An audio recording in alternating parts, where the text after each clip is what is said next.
Hello, and welcome to a new episode of From the Honeycomb, a podcast that creates a spark of positive energy. Here we discuss all things architecture and design, to travel, exploring Vastu Shastra with a modern approach, and I'll be connecting with other like-minded women to share their story.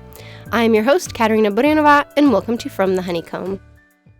All right, you may want to grab a glass of wine for this fun episode because today I'm sitting down with my childhood friend Julia, and we reflect on turning 30 this past year, what our 20s have taught us, and what we hope this next decade will bring. Some of the similarities we realized when we were younger, that we both thought we might have a long-lost twin, and it could have been one of us. So, super fun episode. I was so happy to have Julia on the episode. I think you guys will really, really like this episod. So, let's jump in. And you can... Počkej, na zdraví. You can reset it at any time? Jo, na zdraví. Wow. Get that on camera. It's my telephone. Well, Julia, welcome to From the Honeycomb podcast. I'm so excited to have you on. You are one of the first friends I think I've had on. It's always been family, so I'm super excited. So, Julia, welcome to the podcast. Thank you. I'm a little bit nervous. I'm not gonna lie. That's why we have wine. Yes, that's why we opened a whole bottle. I entice people here with wine, champagne, whatever you need to be comfortable.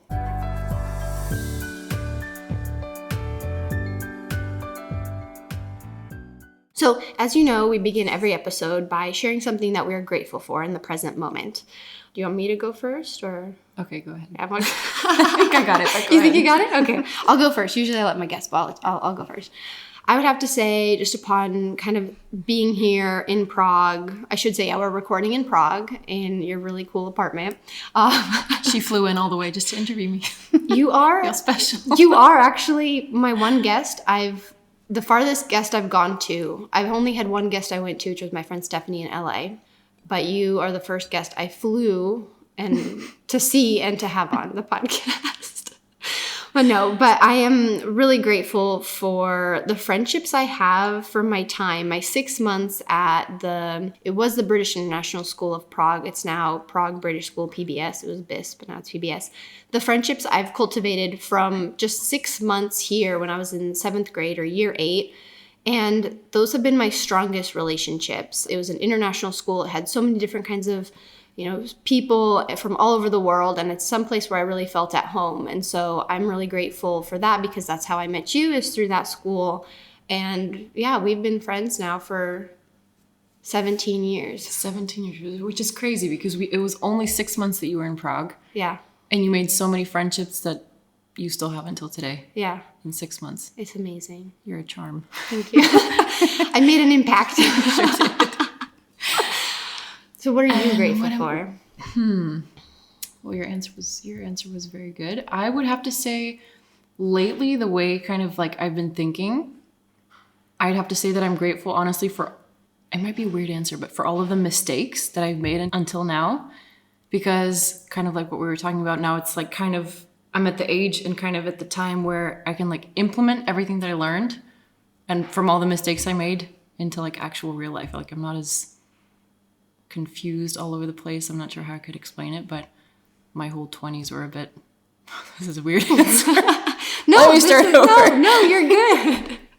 No, perfect. No, it's true. I'd say grateful for all of the mistakes that I made because it brought me to where I am now, and it's definitely like pushing me forward. No, that's really well said. No, it's amazing. I'm so happy for you. Like, I know you've had a rough year, and so this has been seeing how many good things have come your way. Like, you put it perfectly, right? When we went for dinner before this, of course, and you said, like, you just, like, let go and stopped forcing, and so much good all of a sudden came in. Like, you quit your job, broke up with someone, moved out, and, like, now you have an amazing job and you live in this crazy cool apartment, and like it's just so much fun going on in your life. Yeah, I think. And it like I said, it all kind of cultivated from, I would say, mistakes and kind of maybe fears that didn't let me make the changes that I needed to make. And I finally did, and I let go of everything, and like I said, everything just kind of really just fell into place. So from now on, I'm not as, I would say, scared of changes and letting go of things, and it moves you forward every time. Tak na zdraví. Cheers to that. Zdraví. Yay, cheers to mistakes and friendships.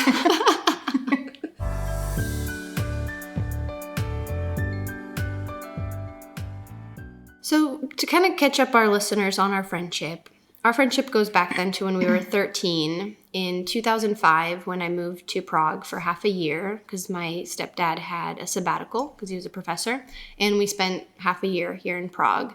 And you were in my class, and we started to notice a lot of similarities. First, it started with, you're from California, you were born in California, but you grew up in Czech, where I'm from Czech, but grew up in California. Your mom is Czech. My mom is Czech. Although my biological dad is Czech, my stepdad, who I grew up with, is American. Your dad is American. And then your dad's name is Bruce. My stepdad's name is Bruce. True. That was another thing. And we kind of slowly starting to find out all these different things. Plus our sisters are the same age. You had a Bichon. We had a Bichon. Bichon Frise. There it was to the point where I was thinking, I honestly, because I was 13, right? I came home and I was like, and I love The Parent Trap was my favorite movie at that time.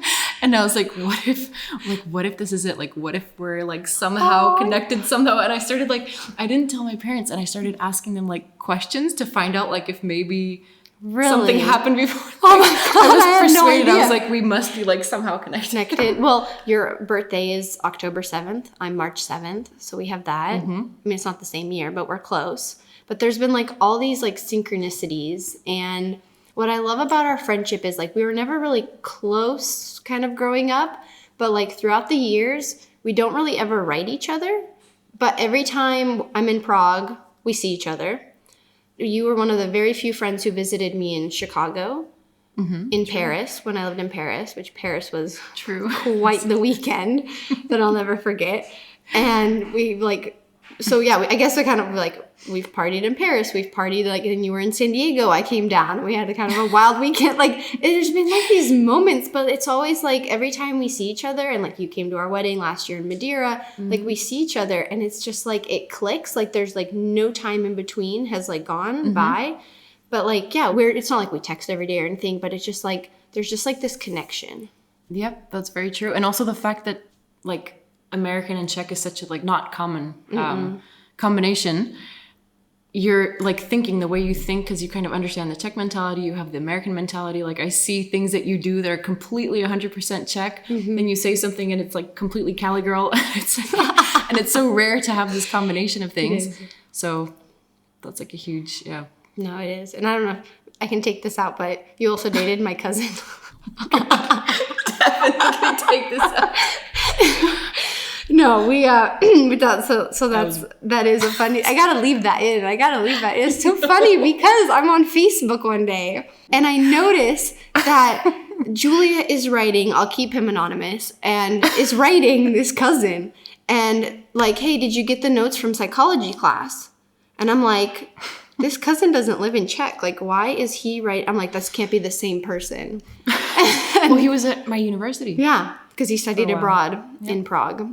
So it's a distant cousin. It's not a Czech cousin. And then, so that was kind of funny. I was like, how did these two people know each other? So it's been Your cousin was at our university, and your dad also taught with a sister university from AAU. Chapman. And he was at my graduation. Yeah, and then we randomly text each other stuff, and I get a text message from Julia, a year ago, 2 years ago now? Year and a half, 2 years ago. Hey, your Bruce, your stepdad just gave a speech at my university ceremony.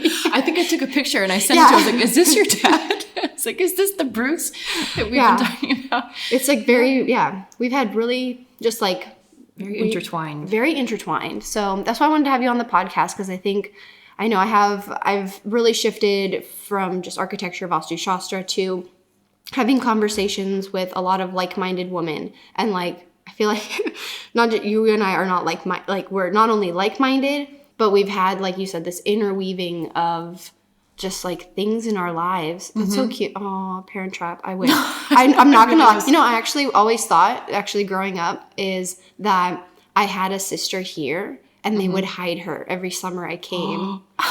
See? What do we, these things, my sister was persuaded, she saw some movie where this guy takes off the mask and he looks completely human, right? But it was a mask. And she was falling asleep with my mom once, and my mom was falling asleep and my sister starts pulling at her skin and trying to take off the mask, because she was persuaded that my mom had a mask and it wasn't actually her mom. So it's these things that kids come up with. But yeah, I was I figured you were just a sister from another mister, and I wanted to find out like what happened.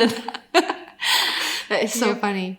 No, Too many coincidences. We do. And it's been just like so fun just seeing like we've always also like been there for each other too through like, it seems like through like breakups. That's true. Then like you were there when I was having a tough time in a previous relationship, and then you were at our wedding, and then like there's just these random times that we've like hung out that, yeah, like there's always these little snapshots in like my life, especially the 20s, like, yeah, like studying abroad in Paris and having you come. Because you were one of the only few Czech friends who came to visit me.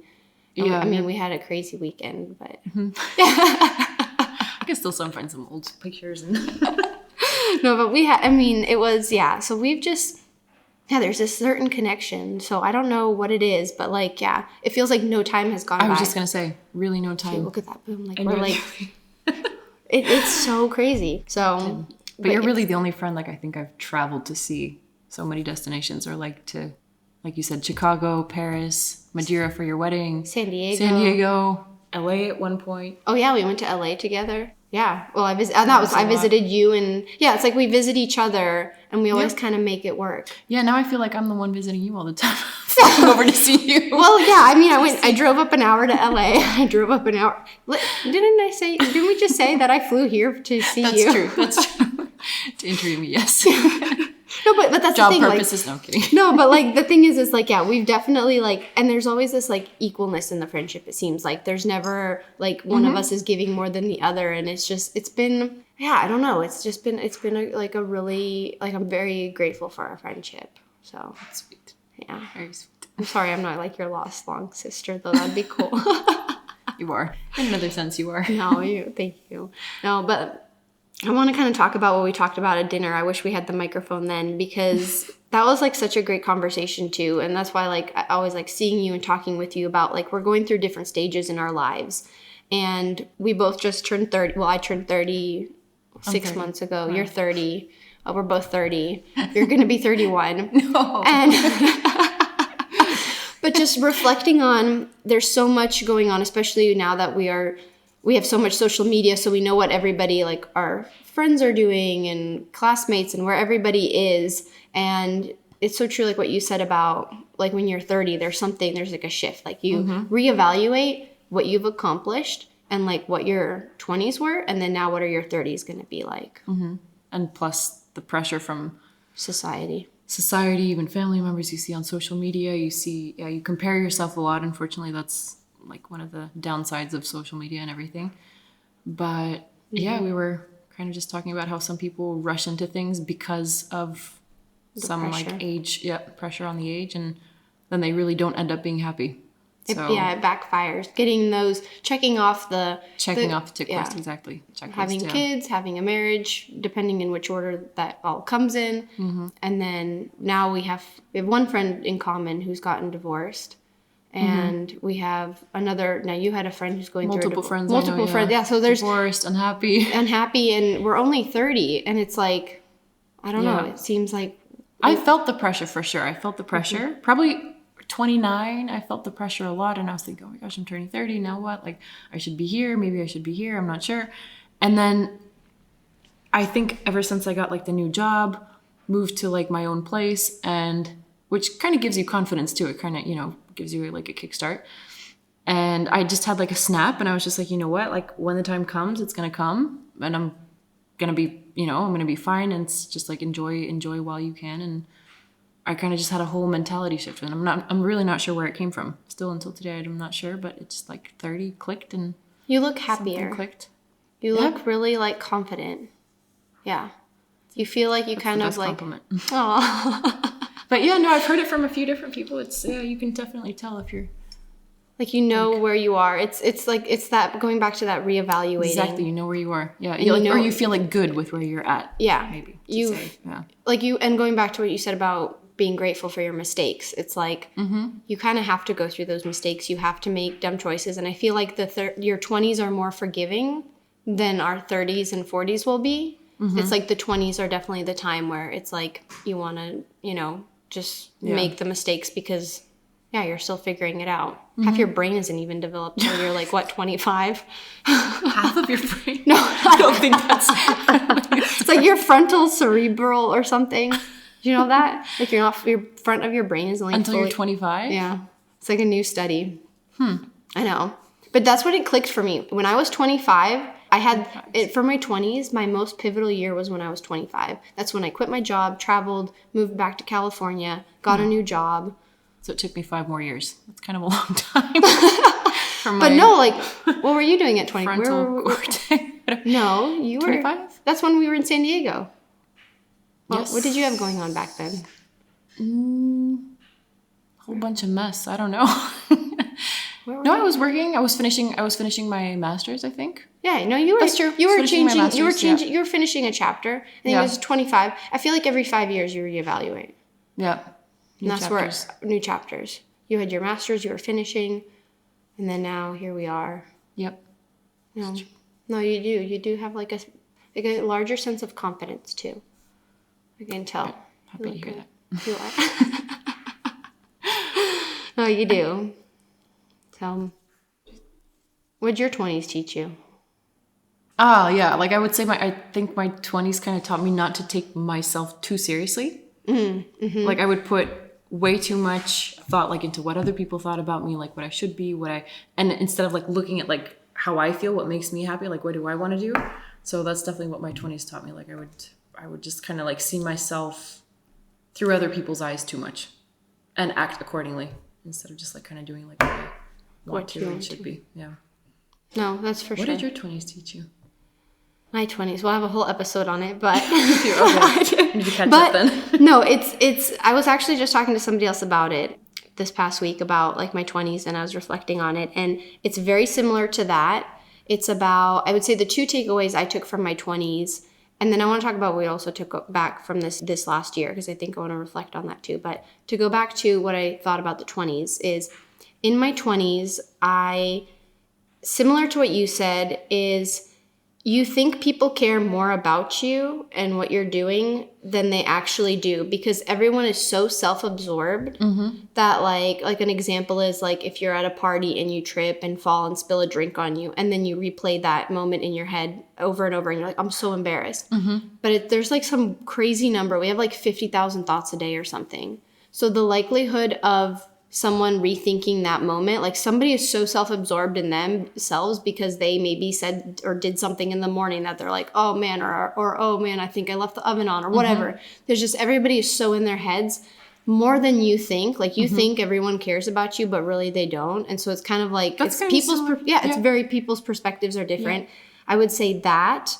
And what was the other thing? I think it had to do with actually mistakes.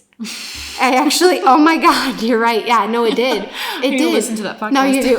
No, the other big takeaway, and I had a conversation with someone about this past week, is like your 20s are more forgiving, and it's like you should be able to test new things, try new things, figure out who you are.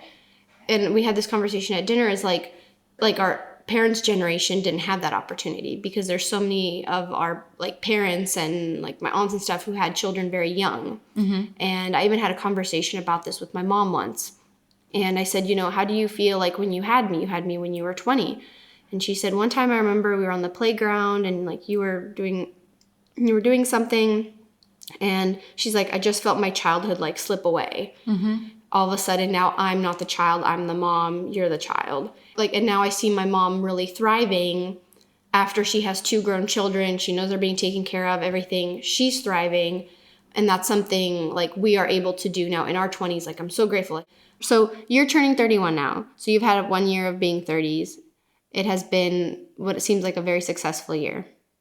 It's been a lot of like big changes. I feel big changes. No, like honestly, the 2 years of COVID, I feel I don't even know what I was doing, what happened. I think a lot of people probably have it the same way. Nothing changed. Like 2 years just kind of like went by like nothing. And then 30s, I quit my job that I was at for 9 years. I was thinking about like leaving for the last 2 years, and COVID hit. So I was like, I didn't really want to find a new job at that point, because there were a lot of people being fired from the jobs because the company couldn't keep them. and so on. So I was like, okay, this is my comfort zone. I'm going to stay in this job. I know the people, it's just comfort zone. It's comfortable. And I left a relationship that I knew I wasn't meant to be in. I left the job that I knew I've outgrown. And I just kind of found myself, like I told you today, sitting in my mom's living room and just kind of thinking, okay, like now what do I do? I'm turning 30. What's happening? What do I do? Where do I go from here? And 1 week later, I found an amazing place, this apartment where we're sitting in now. I got a new job that I absolutely love, amazing people. Like it's pushing me forward. It's teaching me so many new things. And like, I really couldn't be more grateful and that's like my huge lesson from that was just like, drop the fear of letting things go. Like drop the fear of like, well, will I be good enough for the job? Like, what am I going to do without this person? Am I going to be able to do this with so I just kind of found that confidence finally and just pushed myself off the cliff, and it didn't end up being a cliff. So No, you are thriving right now. I can definitely tell. Isn't that a thing? Don't they say like 30s and thriving? No. Oh, yeah, 30 and 30s, thriving. Thriving 30s, 30 and thriving, something like that. 30 and thriving. Yeah, it's a thing. No, you are like the poster child of... poster child. But it's so true. Like, it's just been, it's because, we've watched all our friends kind of turn like, those early 90s kids are now turning 30. Yeah. And so it's been a very reflective year for sure to see. That's a good way to put it. Yeah. Reflective year. Yeah. And also the fact that you do these podcasts, like, do you re-listen to yourself sometimes? Because no, it's kind of, no, you don't, because it's kind of I've always wanted to start not writing a diary, but even because I'm not like, I don't have the discipline to like write a lot every single day, but even if it's just like half a page every couple of days, just to like write your thoughts, what you're going through, how you feel about it. And then to kind of read back, it's sometimes amazing because you see how you shift, like how your mentality shifts, and you kind of learn from that too. So I was thinking maybe the podcast kind of... I haven't listened back yet because it's only been a year, but I have, and I mentioned this, well, with Jesse and I just had our 1 year anniversary. So we did a podcast episode together where we reflected on our first year of marriage. And in that episode, I shared what I'm grateful for is this podcast, because it's kind of like been a memorialization of certain thoughts. Like I have sprinkled in guests, which has been really fun because I do share things about what's going on in my life. It's been really great to share about the exams, get more confidence in talking about architecture and where I am in my career. So it's definitely been nice because I had my blog years ago for that purpose, to like kind of save like moments of like travel and like where did I eat, where did I stay, where would I recommend people go, and like so there was that. So it's for you as well as for anyone. Exactly. Yeah. So I think this too, because like I'm really having this podcast just for like that, for fun, for me, for myself. It is definitely a hobby. Of course, like my one goal is to monetize at one point. It would be amazing if I got some return. Get on Spotify. I'm on Spotify. Oh. Oh no. I knew that. No, I'm just But I don't have a deal with Spotify. I'm on there for free. Okay. I wish. Spotify, Spotify, if you're listening and you'd like to sponsor me. No, I am, if you want, I don't have a Meghan Markle deal. No, this is a whole setup. Yeah, no, I'm actually getting paid like $1,000 for this episode. Or that Rogan guy gets paid like $100,000 for an episode. And he started with just his friends, and that's the thing is like, I have no idea where this is going to take me, but this podcast has been such a fun platform to get to know people and to have conversations because I love to talk.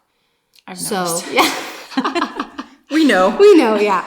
So this has been like, yes, the blog, the writing is great, but like, it's writing. Like, it was just so much. Sometimes I'm just like, I don't know what to say. Here's a pretty picture. Like, a picture's worth 1,000 words, right? I don't know what else to tell you. Like, this was a great donut. Like, but with this podcast, it's been super fun. And like, I've had family on now. I was just going to ask you if you've had family members. I've had my mom on, I've had Veru on, and I've had Jesse on.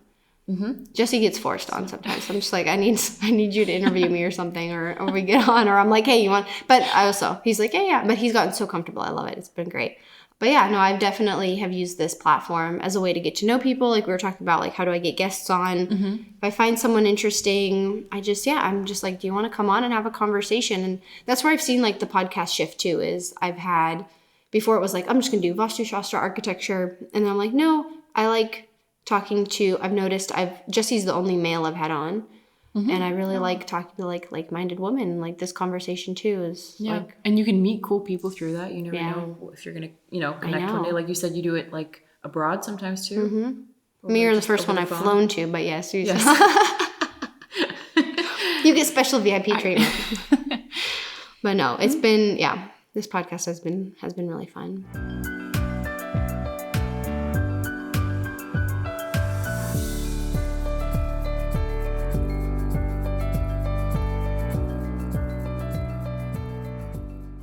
It's very cliche, but like, don't take yourself too seriously and don't let other people kind of like knock you off of your path, because I see so many people like have really good ideas, or they have this like a different path to most people, or like exactly like we're saying, like in your 30s you should this. And some people, like I had one friend who just said, no, like I want to travel the entire world, I want to do this, and he's like had an amazing experience doing this, and he really had so many, I guess you could say, haters. There's a lot of like people who, are jealous of you. And that's another thing too. Like, I'm not sure, maybe it's in the States as well, but like in the Czech Republic, I feel very strongly that there's a lot of people who sense like if you're doing something differently and you're succeeding, then they're kind of jealous. So they kind of try and knock you off your path by saying like, well, you're this and this age, you should be here, you should be doing this. And they kind of, because they themselves aren't doing that, even though they wish they could.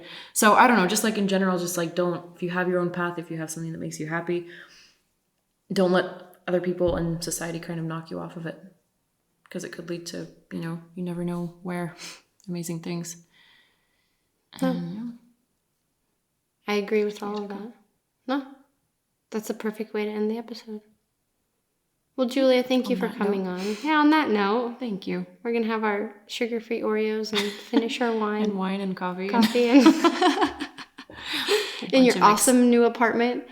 So thank you for coming on. This was really special. I'm really happy to have you on. Thank you for having me. Of course. You're always welcome to come back too. You can come to me this time. So too, yes. In California. Good idea. All right, good. Okay, listening back to this episode when I was making my notes, I was laughing. And maybe it's because it's a lot of memories between Julia and I, but it was just so fun to catch up with Julia. And it always feels like no time has gone by whenever we meet up, and conversation just constantly flows. There's just never a dull moment when we're together. So Julia, I'm so glad to have had you on the podcast, and it was super fun recording the episode, catching up, and I can't wait to do this again very soon.